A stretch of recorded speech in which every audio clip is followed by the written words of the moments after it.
আমাদের চা রেডি হয়ে গেছে। তুমি সকালে উঠে কি খেয়েছো রানো? ডিম ভাজা। কি খেয়েছো? ডিম ভাজা। ডিমের পোচ। গোপাল কাকা এখন মন দিয়ে কচুরি খুঁজছে গোটা জোম্যাটো জুড়ে।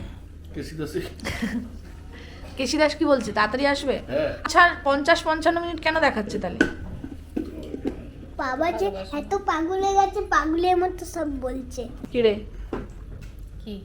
ওই অত ভারী কম্বলটার তলায় তুই না, আমি শুলি কি করে? ঘুমিয়েছি বাবা। হ্যাঁ, কি করে শুলি? ঘুমিয়েছি, আমার খুব ওই ভালো ভারী লাগছে। কম্বলটা নাড়ালি কি করে তুই? মানে এরকম তুললি, গায়ে দিলি, এত খাটনি। একবার তো গায়ে দিয়ে শুয়ে পড়েছি, তারপর তো আজ্ঞা, খাবার এসে গেছে। গতকাল সন্ধেবেলায় আমরা সবাই মিলে গোপাল কাকার বাড়িতে এসেছিলাম। সেটার বড় ভিডিও তোমরা দেখেছো আমার ইউটিউব চ্যানেলে। তো আজকে হলো সকালবেলা ঘুম থেকে উঠে আমরা এখন ব্রেকফাস্ট করে বাড়ি যাচ্ছি। তারপরে চান টান করে আগের দিনের রান্না করাই ছিল খাবার, সেগুলোকে বের করে গরম করে আমরা খেয়ে দিয়ে আবার বেরোলাম। আজ রবিবার, ছুটির দিন, তাই কয়েকটা কাজ সেরে নেব। আর দুদিন পরেই আমাদের শিফটিং আছে। এই পুরনো বাড়িটা ছেড়ে আমরা একটা অন্য বাড়িতে চলে যাব। সেটার জন্যই একটা কাবার্ড দেখতে এসেছি আর একটা ডাইনিং টেবিল আমরা পেলাম না। ওই কাবার্ড পছন্দ হয়ে গেল, ওটাকে আমরা বুক করে দিয়ে চলে এলাম। আমরা যখন ব্যাঙ্গালোরে ছিলাম তখনও ওনারেরই কাবার্ড, মানে ওয়ার্ড্রব একদম করা ছিল। এবং এই যে কলকাতায় আমরা ভাড়া বাড়িতে এসে আছি, এখানেও একটা ছোট্ট মতো কাবার্ড আছে। তাই আলমারি আমাদের কখনোই কিনতে হয়নি। তারপরেই হঠাৎ করে বাড়িতে আসতে হলো আমাদের একটা কারণে। তো সেই জন্য ভাবলাম রনকে একটু কিছু খাইয়েও নিই, অনেকক্ষণ ধরেই আমরা ঘুরছি প্রায় বলতে গেলে। এরপরে আবার আমরা দুজন বেরোলাম। রনও আর আমাদের সাথে বেরোতে চাইলো না, কারণ ওর বুঝতে পারলো যে আমরা কাজেই বেরোচ্ছি।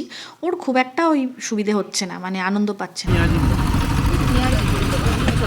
আলুর চপই খাবো, পেঁয়াজি আমি খাবো না, পেঁয়াজি ভালো পাবো।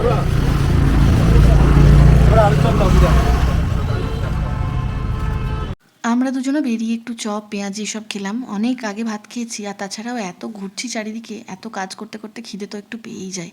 তারপরে দেখলাম এই দোকানে আমার সেই প্রিয় পাউরুটি, এগুলোকে মনে হয় টিফিন পাউরুটি বলে। এগুলো তো আমার দারুণ লাগে, দুটো নিয়ে নিলাম। তারপরে একটা ইলেকট্রিকের দোকানে গিয়ে প্রচুর ফ্যান আর লাইট কিনে নিয়ে এখন ওই বাড়ি যাব, মানে যে বাড়িতে আমরা এখন থাকবো।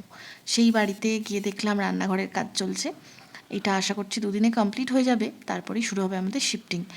এরপরে আমরা চলে গেলাম শিশি 2, গিয়ে দেখলাম অপূর্ব একটা ক্রিসমাস ডেকোরেশন।